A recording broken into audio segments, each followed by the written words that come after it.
Hi friends. So நாம இப்போ வரைக்கும் யூஸ் பண்ணிக்கிட்டு இருக்கிற இந்த எல்பிஜி, அதாவது லிக்விஃபைட் பெட்ரோலியம் கேஸ் கிடைக்கிறதுல நெறைய ப்ராப்ளம்ஸ் இருக்கிறதுனால, எத்தனாலை எரிபொருளா யூஸ் பண்றதுக்காக நம்ம இந்தியன் கவர்ன்மெண்ட் நீங்க பார்த்தீங்கன்னா, வந்து பிரிஸ்கிரைப் பண்ணிட்டு இருக்காங்க. ஸோ பிரிஸ்கிரைப் பண்றது மட்டும் இல்லாம, நம்ம இந்தியால நெறைய எத்தனால் யூஸ் பண்ணி சமைக்கிற இந்த குக்கிங் ஸ்டவ்ஸ்லாம் வந்து இன்ட்ரோடியூஸ் பண்ணி வச்சிருக்காங்க. ஸோ இப்படி எல்பிஜிக்கு பதிலாக உடனே இப்படி எத்தனால யூஸ் பண்ணி நம்மளால சாப்பாடு சமைக்க முடியுமா? சரி, ஓகே. அப்படி சமைக்க முடியும்னா, அத எப்படி உற்பத்தி பண்ணுவாங்க? எப்படி யூஸ் பண்ண முடியும்? எங்கிருந்து வரும்? ஸோ, இப்படிப்பட்ட நெறைய விதமான கொஸ்டின்ஸ் தான் வந்து நீங்க பார்த்தீங்கன்னா, இந்த வீடியோல இருந்து நாம வந்து ஆன்ஸர்ஸ் வந்து டிஸ்கஸ் பண்ண போறோம். ஸோ, இது எல்லாத்தையும் விட நீங்க பார்த்தீங்கன்னா, இப்போ சாராயத்த கூட நீங்க பார்த்தீங்கன்னா வந்து, நம்மளோட இந்த குக்கிங் ஸ்டவ்ல வந்து ஒரு கேஸ யூஸ் பண்ணி நம்மளால சமைக்க முடியும். ஸோ, அப்படின்ற ஒரு லேட்டஸ்டான நியூஸ் பார்த்தீங்கன்னா, இப்ப வந்து ரொம்ப ரீசென்ட்டா வைரலா போயிட்டு இருக்கு. ஸோ, அத பத்தின டீடைல்டான டிஸ்கிரிப்ஷன் நீங்க பார்த்தீங்கன்னா, வீடியோவோட கடைசில இருக்கு. ஸோ, வீடியோவ ஸ்கிப் பண்ணாம ஃபுல்லா பாருங்க. சரி, வாங்க ஃபிரெண்ட்ஸ், வீடியோக்குள்ள போவோம். வீடியோக்குள்ள போறதுக்கு முன்னாடி இதுவரைக்கும் என் சேனலுக்கு சப்ஸ்கிரைப் பண்ணாதவங்க மறக்காம சப்ஸ்கிரைப் பண்ணிக்கோங்க. சரி, வாங்க வீடியோக்குள்ள போய் அத பத்தி எல்லாத்தையும் நம்ம கிளியரா தெரிஞ்சுக்கலாம்.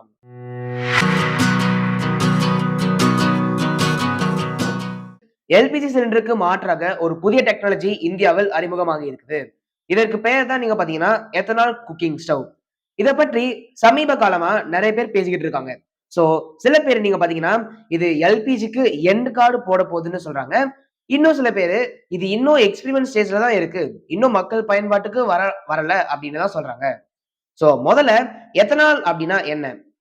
எத்தனால் அப்படின்றது ஒரு வகையான பயோஃபியூல்ன்னு சொல்லுவாங்க. இது கரும்பு, மக்காச்சோளம், அரிசி மாதிரியான விவசாய பொருட்களிலிருந்து நேரடியா தயாரிக்கப்படும் ஒரு எரிபொருள். அதாவது பெட்ரோல், டீசல் மாதிரி பூமிக்கு அடியில இருந்து எடுக்கிற எரிபொருள் கிடையாதுங்க. அப்படின்றது தான் இதனோட சிறப்பு. நம்ம பண்ற இயற்கை விவசாயத்திலிருந்து கிடைக்கிற நச்சுத்தன்மை இல்லாத எரிபொருள் அப்படின்னு சொல்லலாம். இதனால் தான் இதை ரினியூவபிள் ஃபியூவல் அப்படின்னு சொல்றாங்க. இப்போ உலக நாடுகளுக்கு இடையே போயிட்டு இருக்கிற 3 வேர்ல்ட் வாரால உலகம் ஃபுல்லா எரிபொருள் தட்டுப்பாடு அதிகமாகிட்டு வருது. இதெல்லாம் சமாளிக்கத்தான் நம்ம நாடு இந்த மாதிரியான தற்சார்பு எரிபொருள் உற்பத்திக்கு இம்பார்ட்டன்ஸ் குடுக்குறாங்க. அதனாலதான் இப்போ இந்திய அரசு பெட்ரோல் கூட எத்தனால் கலவையை அதிகப்படுத்திட்டு வருது. இப்படி பெட்ரோல் கூட இயற்கை எரிபொருளான எத்தனால் கலக்கும்போது பெட்ரோலோட பயன்பாடு படிப்படியாக குறையும். இதுதான் நம்ம நாட்டோட ஃபியூச்சர் பிளான்.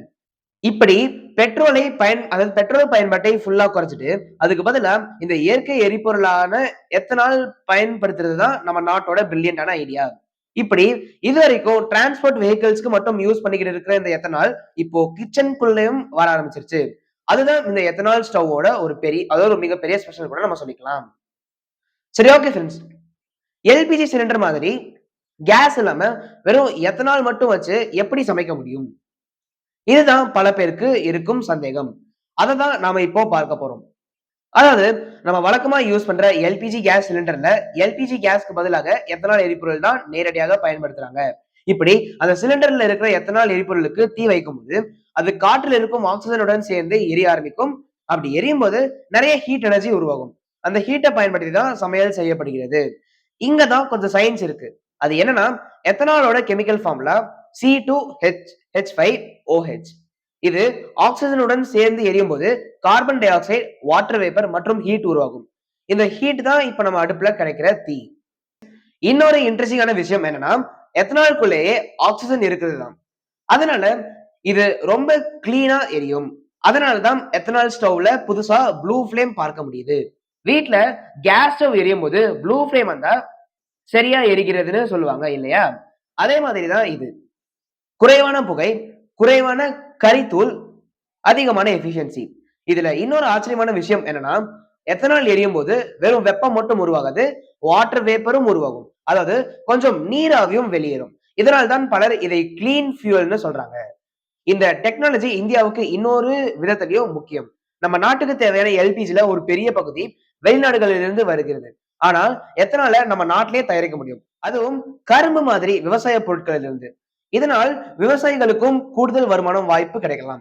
இப்படி இருக்கும்போது எல்பிஜி மாதிரியான எரிபொருளுக்காக இனிமே நான் மத்த நாட்டை நம்பி இருக்க வேண்டிய அவசியம் இருக்காது. இதுல இன்னொரு முக்கியமான சயின்ஸ் ஃபேக்ட் என்னன்னா, எத்தனால ஒரு வகையில ஸ்டோர்டு சன்லைட் கூட சொல்லலாம். எப்படின்னா, கரும்பு போன்ற தாவரங்கள் போட்டோசிந்தசிஸ் முறையில சூரியனிலிருந்து ஒளியை உறிஞ்சு வளர்கின்றன. இந்த போட்டோசிந்தசிஸ் வேதிவினையை அந்த தாவரங்களிலிருந்து எத்தனால் உற்பத்திக்கு உதவி செய்கிறது அப்படின்னு சொல்லலாம். பிறகு அதை ஸ்டவ்ல எரிக்கிறோம். அதாவது மறைமுகமாக சூரியன் ஆற்றலை தான் வெப்பமாக மாற்றி சமையல் செய்கிறோம். இப்படி எல்லா டெக்னாலஜிக்கும் பிளஸ் மற்றும் மைனஸ் இருக்கும்.